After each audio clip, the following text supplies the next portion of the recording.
At the age of 17, I was tried as an adult for conspiracy. I was sentenced 11 and a half to 23 months in RCF at the Women's Prison, Upstate Road in Philadelphia.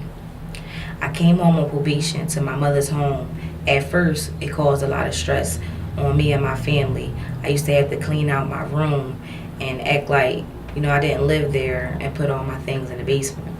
If I didn't do that, my mother was at risk of losing her home, which was PHA housing.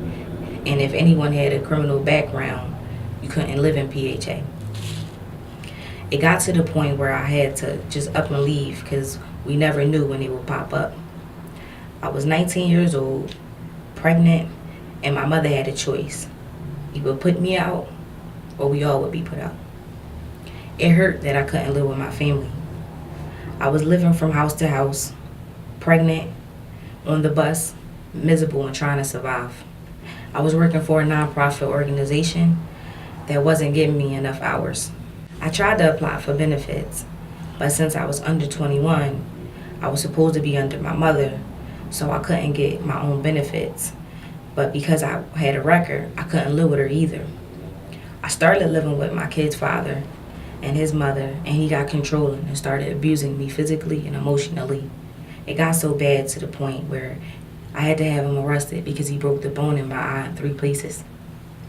Now I'm living with my grandmother and all of her daughters, who's all around the same age as me.